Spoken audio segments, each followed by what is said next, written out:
न जायते म्रियते वा कदाचिन् नायं भूत्वा भविता वा न भूयः अजो नित्यः शाश्वतोऽयं पुराणः न हन्यते हन्यमाने शरीरे नैनं छिन्दन्ति शस्त्राणि नैनं दहति पावकः न चैनं क्लेदयन्त्यापः न शोषयति मारुतः हर हर महादेव।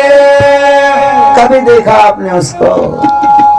ऐसा तत्व अजर अमर तत्व आपके भीतर बैठा हुआ है, लेकिन कभी उसको देखने की इच्छा हुई? अरे जन्म ही इसलिए मिला है। पशुओं के योनि में आप जाओ, कीट पतंगों की योनि में जाओगे तो आपको स्वयं का दर्शन करने का अवसर नहीं मिलेगा। लेकिन ये शरीर में जब आए हो ना, इसी शरीर में याच देही घडे, याच देही याच डोळा, भोगू मुक्तीचा सोहळा।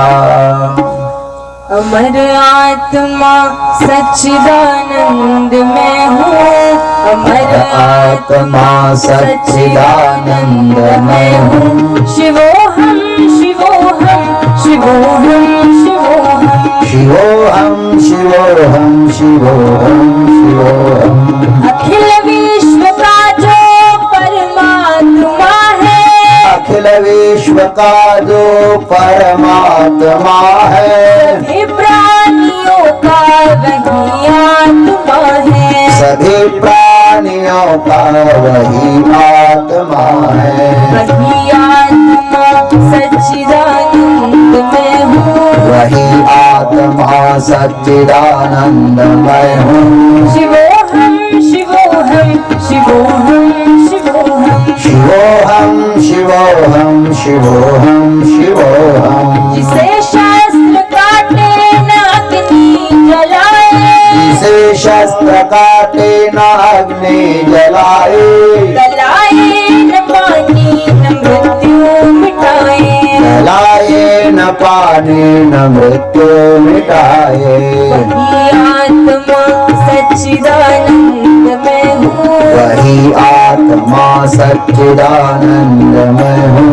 शिवोहम शिवोहम शिवोहम शिवोहम शिवोहम शिवोहम शिवोहम शिवोहम। जो व्यापक है कण कण में है वास जिसका, जो व्यापक है कण कण में है वास जिसका, नहीं तीनों कालों में है नाश जिसका, नहीं तीनों कालों में है नाश जिसका।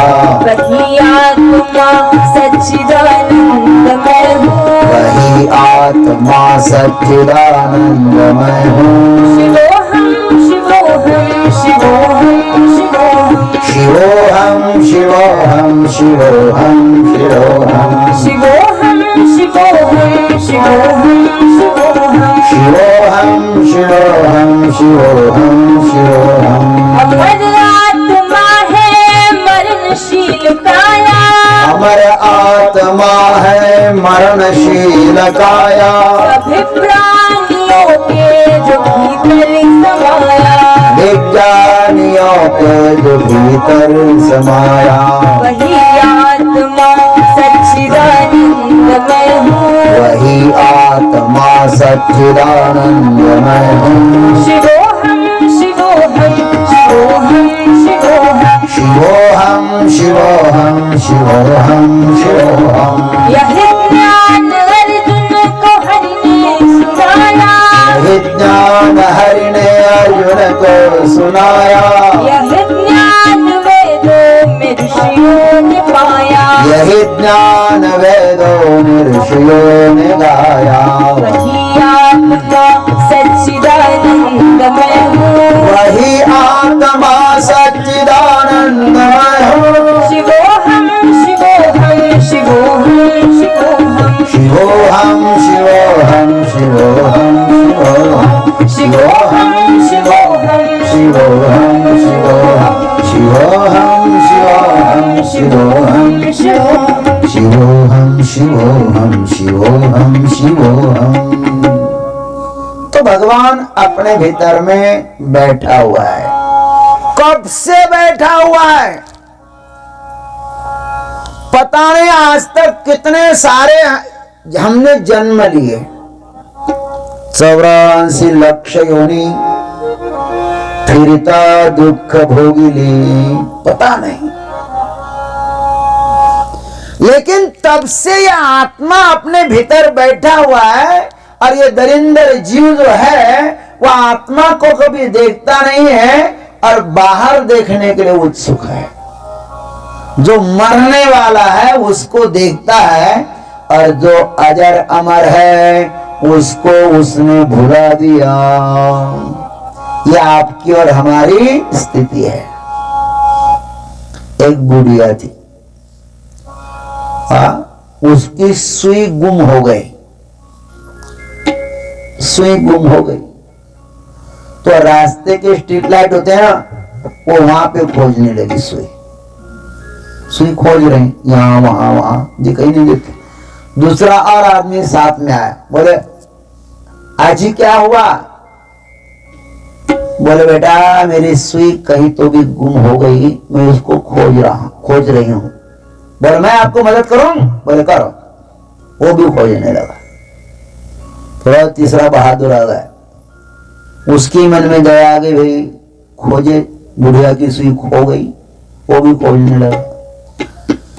ऐसा करते करते वहां पे 400-500 लोग इकट्ठे हुए। अब सब खोजने लगे, लेकिन सुई खोजने लगे, लेकिन अब यही पता नहीं चलेगा वो सुई है किसकी। और इतने सारे लोग आ गए, सब सुई खोजने में लगे हैं, लेकिन किसी को फुर्सत ये नहीं है अब सुई किसकी है, किसकी सुई और खो गई। खोजने में सब उत्सुक, खोज रहे हैं यहां वहां, परेशान हो गए सुई खोजते खोजते, लेकिन कहां मिलेगी वो। हुआ ऐसा, उसमें एक सज्जन व्यक्ति आया। उसने कहा क्या हुआ भाई? बोले सुई खो गई। तो उसने कहा किसकी खो गई? तुम्हारी खो गई? बोले हमारी तो नहीं खो गई। तुम्हारी खो गई? बोले हमारी तो नहीं खो गई। अब किसकी खो गई ये किसी को पता नहीं, लेकिन इसने विचार किया सुई को खोजना है तो किसकी खो गई उसको तो कुछ नहीं होगा ना। खोजते खोजते खोजते खोजते वो दीनहीन बुढ़िया मिल गई। उसने कहा भैया मेरी सुई खो गई। बोले आपकी सुई खो गई? बोले हाँ। तो उस सज्जन व्यक्ति ने कहा क्या जी तुम्हारी सुई कहां खो गई? बोले घर के भीतर। कहां खो गई? घर के भीतर। फिर यहां क्यों खोज रहे हो? बोले हमारे घर में अंधेरा है और यहां पर प्रकाश। अंधेरे में कैसी सुई मिलेगी? इसलिए हमने कहा कि प्रकाश में खोजे, इसलिए मैं यहां पे प्रकाश में सुई खोज रहा हूं। कितनी बौद्धिक दरिद्रता है देख लो, है ना। सुई तो खो गई, अंधेरे में खो गई, ढूंढ रहे प्रकाश में। वैसे ही उस बूढ़े की सुई नहीं खो गई, तुम्हारी हमारी सबकी सुई खोई हुई है और हम ढूंढ रहे हैं बाहर के प्रकाश में। इस सत्संग में जाते हैं, उस सत्संग में जाते हैं, वहां मिलेगा, वहां मिलेगा, इधर मिलेगा, उस मंदिर में मिलेगा, उस मंदिर में मिलेगा। अरे तुझा आहे तुझ पासी, परे तू जागा भूललासी। वो तो तुम्हारे पास ही है ना, भीतर ही है ना, देखो तो सही कहां है वो। जब तक आपको नहीं लगेगा कि सुई मेरी है और मेरे भीतर खो गई है, जिस दिन आपको लगेगा कि मेरे भीतर खो गई है तो उसी दिन आपको वो सुई मिलेगी, फिर आप खोजोगे उसको। दूसरों के पास कहां सुई है? तुम सोचते हो कि यहां सुख मिलेगा, वहां सुख मिलेगा, वहां सुख, कहां सुख है संसार में? क्यों भटक रहे हो इधर उधर? आंखें बंद करके देख लो तो वह आपके भीतर ही है। दृश्यते त्वग्रया बुद्ध्या सूक्ष्मया सूक्ष्मदर्शिभिः उत्तिष्ठत जाग्रत प्राप्य वरान् निबोधत क्षुरस्य धारा निशिथा दुरत्यया दुर्गं पथस्तत्कवयो वदन्ति कहत कठिन समुजत कठिन साधत कठिन विवेक होय गुणाक्षर न्याय दो पुनि प्रत्युह अनेक हर हर महादेव। कहाँ है ज्योतिर्लिंग? अपने भीतर है, लेकिन हम काल के पीछे लगे हुए हैं, महाकाल को भूला बैठे हुए हैं। जिसको काल खाता है हम उसको पाने में जुड़े हुए हैं। जिसका अपना कोई अस्तित्व है ही नहीं, उसको इकट्ठा करने में लगे हुए हैं। ये चाहूं तो सुखी हो जाऊं, वो चाहूं तो सुखी हो जाऊं। हो सकता है क्या ऐसा? जो काल के पीछे लग जाता है उसको काल खा डालता है, और जो महाकाल के पीछे लग जाता है काल उसको प्रणाम करता है। और ऐसी कथा मेरे महाकाल की है। बड़ा प्यारा दर्शन है महाकाल का, अद्भुत दर्शन है महाकाल का।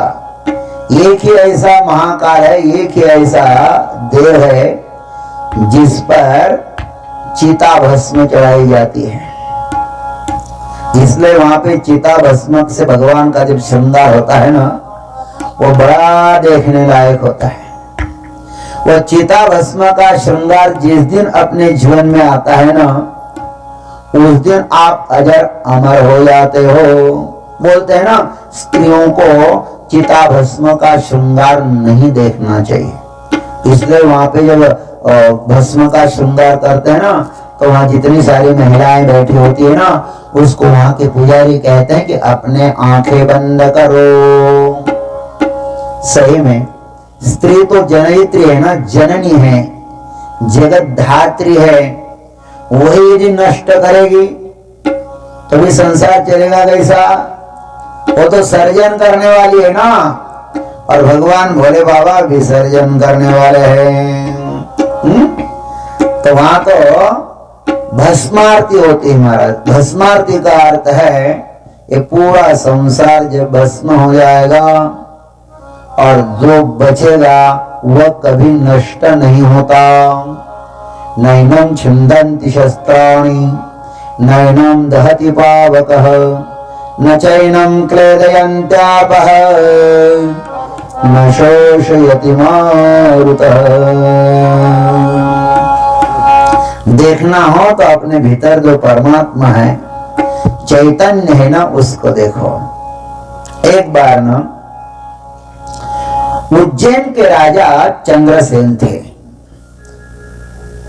और उनके ऊपर शिवजी के जो पार्षद हैं मणिभद्र, उनकी बड़ी कृपा थी।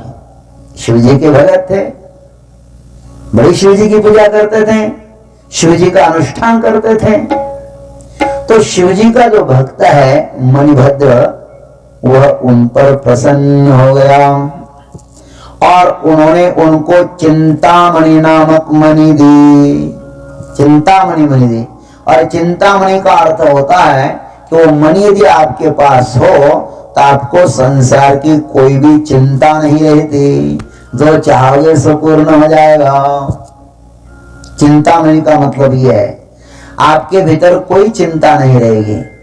आपको आप जो चाहोगे सो पदार्थ आपके पास उपलब्ध होगा, सो वस्तु आपके पास उपलब्ध होगी। ऐसे चंद्रसेन राजा महाकाल के सानिध्य में रहते हैं, तो वहां दरिद्रता कैसी रहेगी?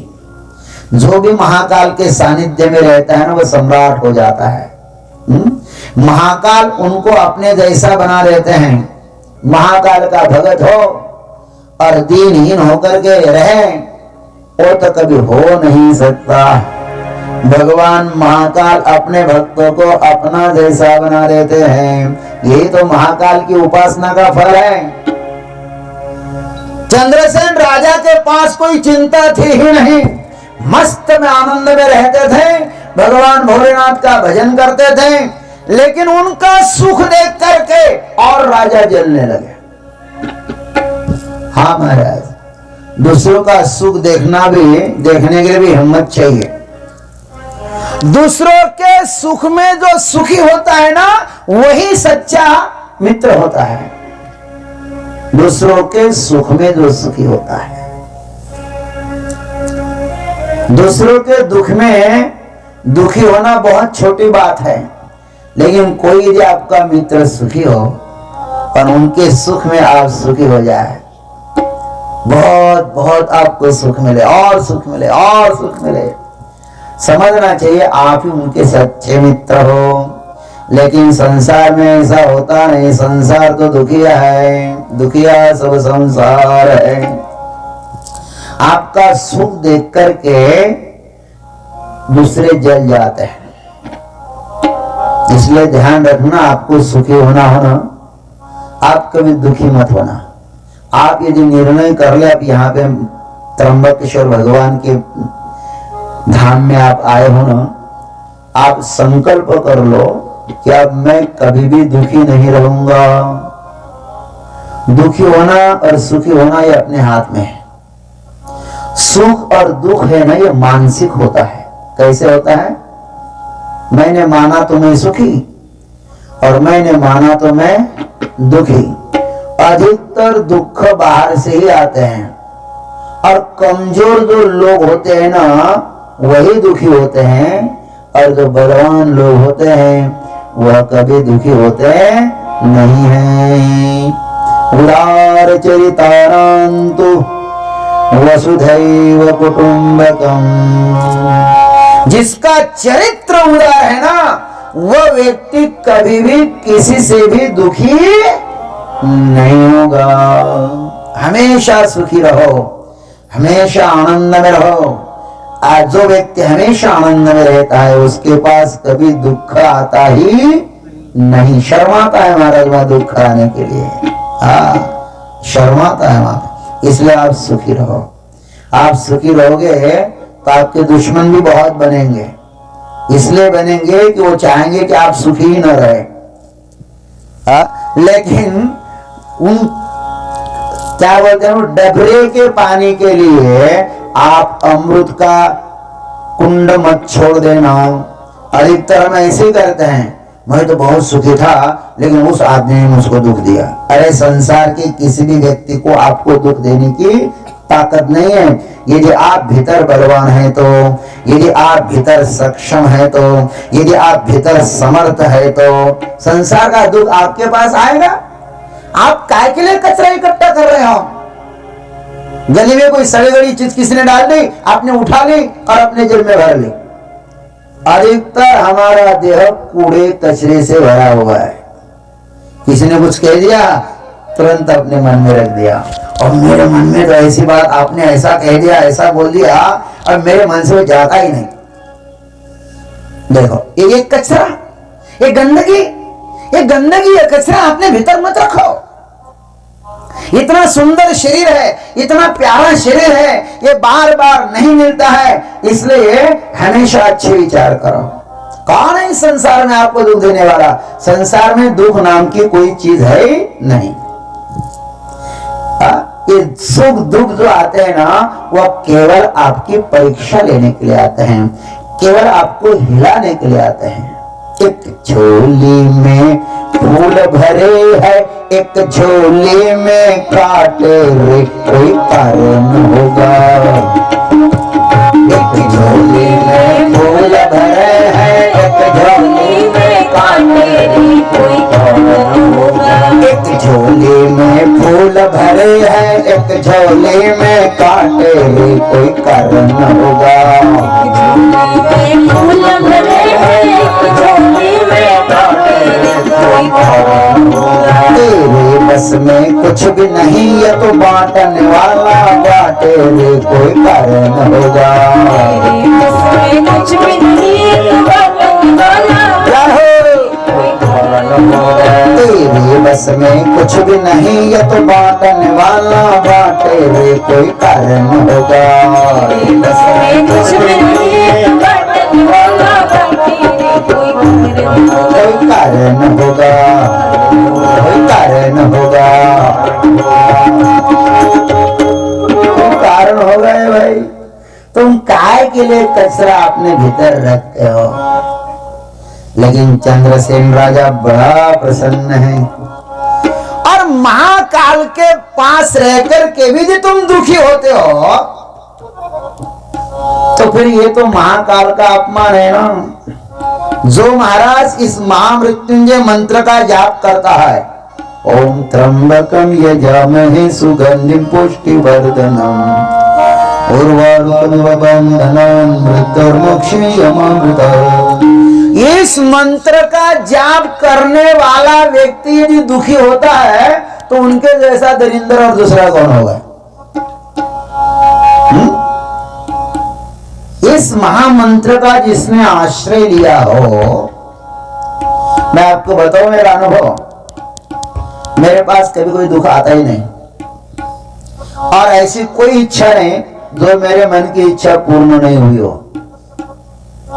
ऐसी कोई इच्छा नहीं है जो मेरे धर्म के अनुरूप, मेरे आश्रम के अनुरूप, जो कुछ मैंने इच्छाएं की, सब इच्छाएं भगवान ने पूर्ण की। इसलिए हम सम्राट हैं, इसलिए हम तृप्त हैं। महाकाल के सानिध्य में रहते हो, महामृत्युंजय महामंत्र का जाप करते हो, और फिर भीख मांगते हो। भगवान शंकर के मंदिर में जाते हो ना, तो भगवान भोलेनाथ को कुछ मत मांगना। नंदी भगवान के कान अब बहरे होने लगे। हर व्यक्ति जाता है, नंदी के कान में कुछ ना कुछ सुनाता। कुछ दिन के बाद भगवान बहरा हो जाएगा। प्रदीप मिश्रा जी को बहुत धन्यवाद देता हूं, मैं बहुत धन्यवाद देता हूं कि शिव जी के प्रति उन्होंने सबकी भक्ति जगाई।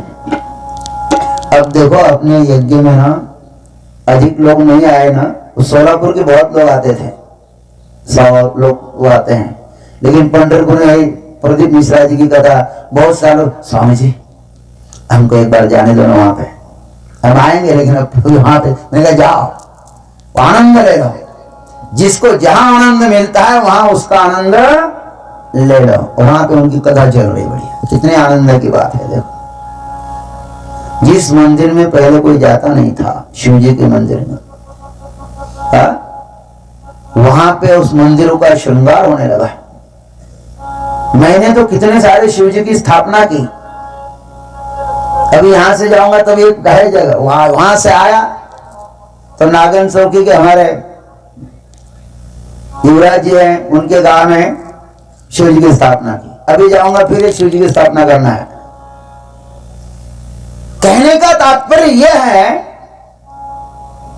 कि चलो किसी न किसी मांगने की इच्छा से भी जब जाते हो तो मांगो। भगवान से तो मांग रहे हैं, अरे तुझे दास्य करूं आनिका मागो खावया, तुझे दास्य करूं आनिका मागो खावया, आधिक माझे जी ने पंढरी राया, तुझे दास्य करूं आनिका मागो खावया, तुझे दास्य करूं आनिका मागो खावया, तुझे दास्य करूं आनिका मागो खावया, धीग माझे जिने पंडरी राया। तो करा महाराज कहते कि प्रभु दास्य तुम्हारा करे और खाने के लिए दूसरों को मांगे, जितना है मेरे जीवन पर। मोरे दास कहाई नर आशा, करहु तो कहू कहाँ विश्वास। हमारे भोले प्रभु रामचंद्र कहते हैं कि दास तो मेरा कहलाता है, कि रामदास है ऐसा कहता है, और मात्र भीख मांगता है दूसरों से। अरे मांगना हो तो मुझको ही मांगो, औरों को क्यों मांगते हो? चलो मांगना हो तो मेरे भोलेनाथ को ही मांगो, वो आपको देगा, बहुत देगा। उसने बहुतों को दिया, हमको भी दिया। उसने सबको दिया, लेकिन उसको देने में भी क्या छिपा हुआ है? एक रहस्य छिपा हुआ है। भगवान कहते मैं तुमको दे रहा हूं ना, तृप्त होने के लिए दे रहा हूं, भोगी होने के लिए नहीं। भगवान का दिया हुआ प्रसाद खा खा करके यदि कोई भोगी हो जाए तो समझना चाहिए कि वो प्रसाद का दुरुपयोग कर रहा है। दिया ना भगवान ने, तृप्त हो जा। कुछ दरिंदर ऐसे होते हैं, लखपति हो जाते हैं, करोड़पति हो जाते हैं, तो भी उनका एक हाथ है भगवान के सामने, कुछ ना कुछ दो है उनके पास, एक हाथ आगे है ही है, कुछ ना कुछ दो। भगवान भी रोते होंगे, देवते क्या दे उसको। एक आदमी पर भगवान शंकर प्रसन्न है, मांगो क्या चाहिए। उसने कहा प्रभु जी देना होता है। वो उतना ही स्वतंत्र नहीं था, उन्हें अपने पत्नी को कहा अजी आए दौड़ करके बोले प्रभु आप यहीं भी रुको, मैं अपने पत्नी को पूछ करके आता हूँ क्या मांगना है। पत्नी के पास है, 12 साल तप किया, पत्नी के पास गया, अजी भोलेनाथ प्रसन्न हुए, क्या चाहिए। उस पत्नी का नाक जो था तो चपटा था, दबा हुआ था, छोटा सा था, गंग गंग गंग बोलती थी। बोले देखता नहीं गया तुमको मेरा नाक चपटा है, भगवान को कहो लंबा कर लो। आए न दौड़ करके प्रभु प्रभु प्रभु बोले क्या, पत्नी का नाक थोड़ा चपटा है ना, उसको थोड़ा लंबा कर दो। लेकिन कितना लंबा करना ये नहीं बताया। भगवान ने कहा तथास्तु। 12 साल तपस्या की, भगवान ने कहा तुम 3 वरदान मांगो, मैं तुमको 3 वरदान देता हूं। पहला वरदान मांगा पत्नी का नाक लंबा हो जाए, और जो नाक लंबा हो गया तो मंदिर तक पहुंच गया, नाक मंदिर तक पहुंच गया। भगवान ने कहा दूसरा वरदान मांगो, बोले पत्नी को पूछ के आता हूं। फिर पत्नी के पास गया, देखते तो इतना सारा लंबा नाक, पत्नी तो इतने गुस्से हो गई, बोले बेवकूफ, मांगने हो तो इतना बड़ा नाक क्यों मांगा, छोटा मांग लेते। जहां भगवान को कहो कि मेरे पत्नी का नाक छोटा बना दो, लेकिन कितना छोटा ये नहीं बताया। प्रभु प्रभु बोले क्या, हमारे पत्नी का नाक छोटा कर दो। भगवान ने कहा तुमने तपस्या की है, वरदान तो देना ही है। नाक जा रहा है पीछे पीछे पीछे पीछे, इतना पीछे गया अंदर का सब मसाला दिखाई देने लगा। सब अंदर क्या था, भूतिनी जैसा हो गया वो नाक। फिर भगवान के पास आ गया, भगवान ने कहा अब तुम्हारा तीसरा वरदान मांग लो, क्या चाहिए। बोले पत्नी को पूछना। पत्नी के पास है तो डर ही गया कि नाक ऐसा कैसा हो गया। अब तो पत्नी इतनी गुस्सा हो गई उसके ऊपर, बोले पागल तुमने क्या मांगा है। बोले आप बताओ क्या मांगो। बोले भगवान का कौल जैसा था वैसे ही रख लो। फिर भगवान के पास गया, प्रभु पत्नी का नाक जैसा था ना वैसे ही रख दो। फिर नाक जैसा था वैसे हो गया। 12 साल तपस्या कर ली और पत्नी के नाक में खा ली।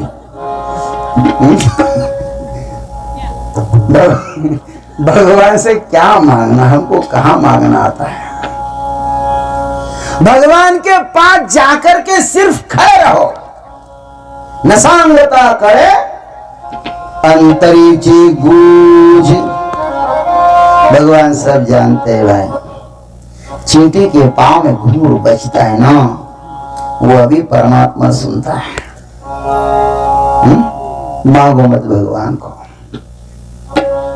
भक्ति करो, इतनी भक्ति करो। और भगवान ने कहा गीता में, अरे आश्वासन दिया, योग क्षेमम वहाम्यहम, मेरी जो भक्ति करता है, मेरा जो भजन करता है, उसका योग और क्षेम मैं वहन करता हूं।